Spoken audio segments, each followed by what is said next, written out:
Hello and welcome to another wellness wander from Cambridge University Botanic Garden.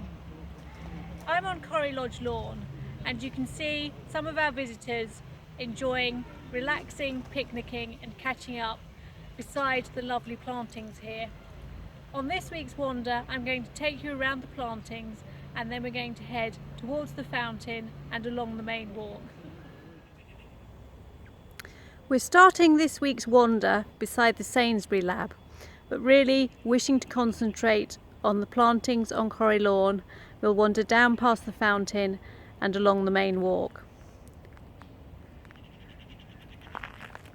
But just glancing across the plantings here in the Corrie borders, you can make out spectacular colour and seasonal interest. In the foreground we have Origanum levigatum Herrenhausen, which is a highly reliable summer flowering species. And listening, with very little noise around me, I can hear bees and actually spot bees and wasps humming around looking for food in this plant. And it sits beside Crocosmia lucifer, this brilliant red.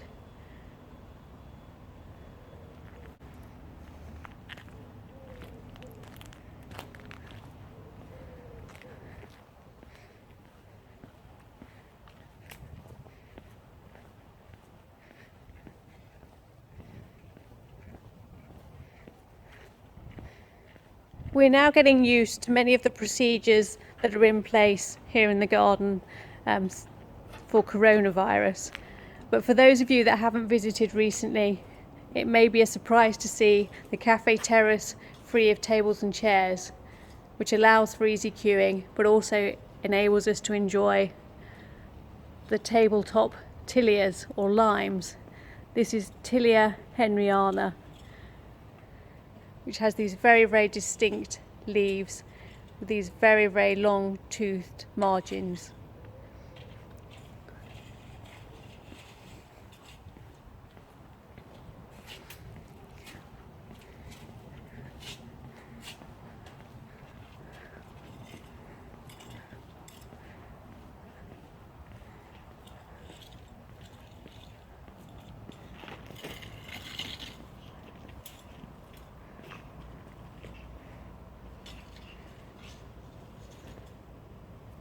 And while the flower palette is limited at this time of year, there's still plenty to fill out the beds. So here we have truly reliable and valuable addition of Geranium Roseanne,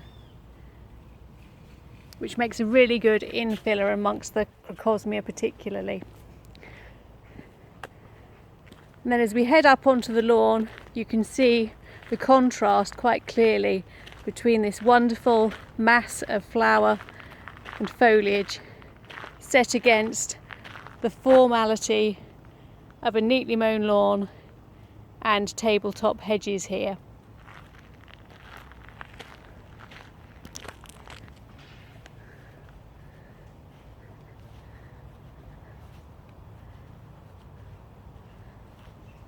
And very, very simple setting of Corrie Lodge against this meticulously maintained lawn,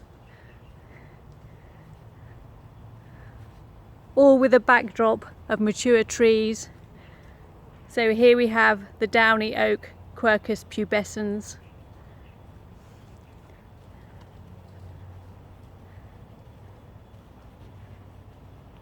and the wonderful Malus transitoria just nestled in the background here, which is fantastic at providing spring interest but also autumn fruits.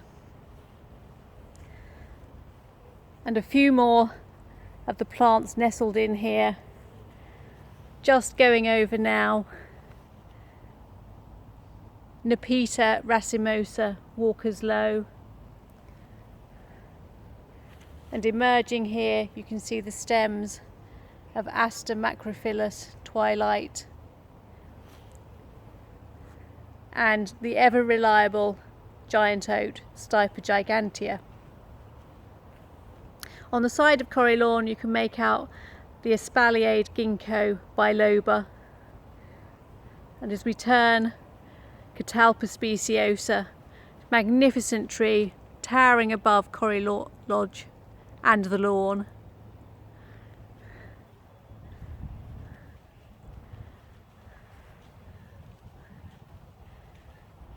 And beside it, the distinctive form of the oriental plane, Platanus orientalis.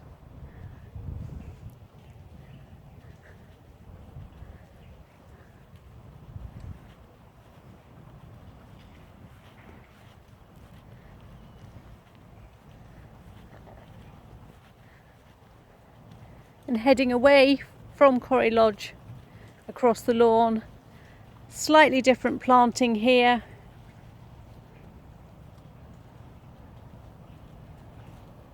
So Helleborus argutifolius, Polystichum setiferum, the fern. You can just see here emerging amongst Melica albida uniflora.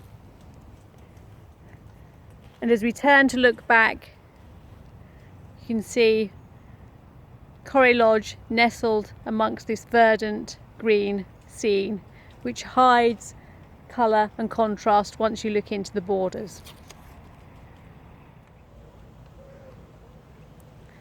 And as we've come from Corrie Lawn, we've passed our temporary summer shop, and you can see a mass and treasure trove of plants for our visitors to indulge in when they're visiting. And heading now down towards the fountain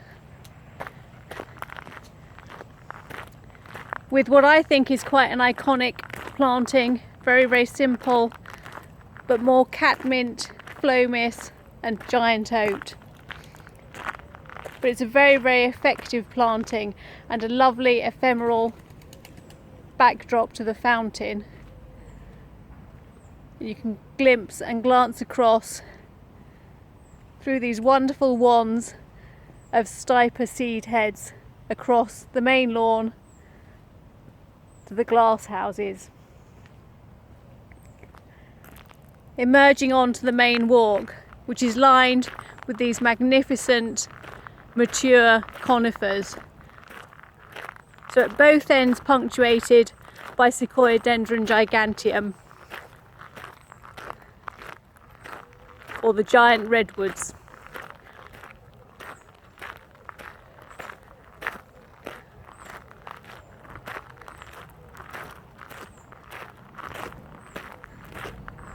And past the bowing branches of Cedrus deodara.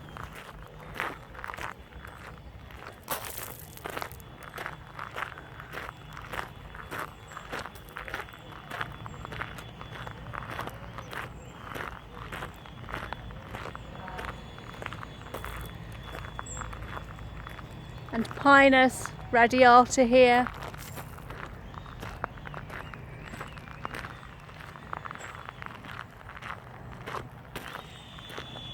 With the old main gate taken from the original Botanic Garden beckoning us on the Hills Road boundary.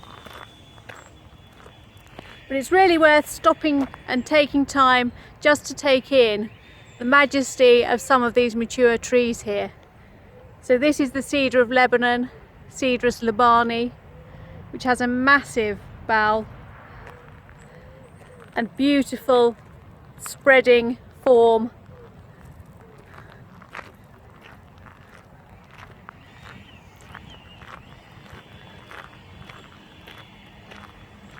And at the junction with the middle walk, the distinctive form of Pinus nigra, subspecies Palaciana.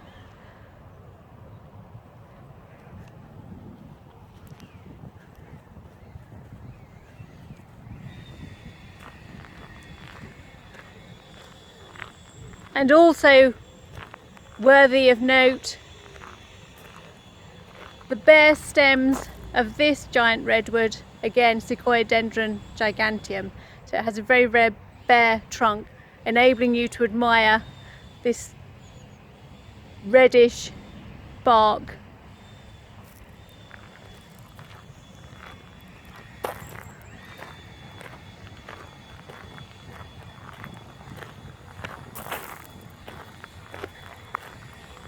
Glancing across the lake, you can take in the views across the rock garden, but also the magnificent Catalpa erubescens purpurea, which sits as a great backdrop to the rock garden.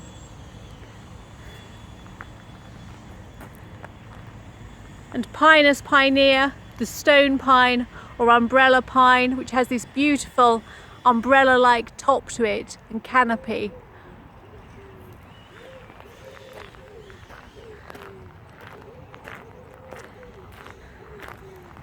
And heading further in a westerly direction along the main walk, past two forms of Pinus nigra,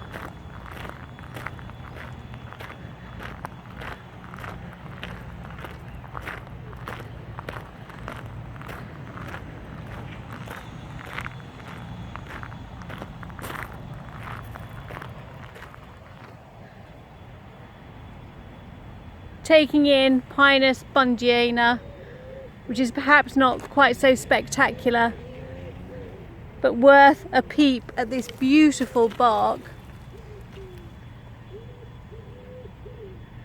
which is peeling and flaking and showing contrasting colour.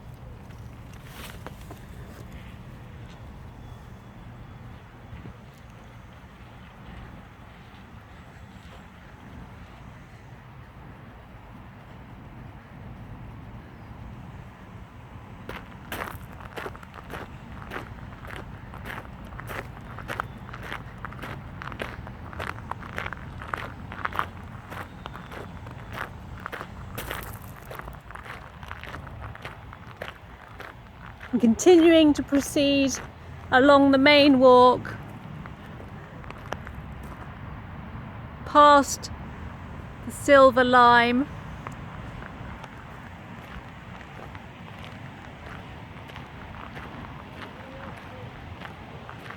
and finishing at the main gate with a glimpse at the first tree planted here to commemorate the opening of the Botanic Garden on this site. This is Tilia europea, the common lime. Then up the steps at the main gate to glance out at Trumpeton Road, but to also turn and take in the view in the direction that we've come from at the fountain.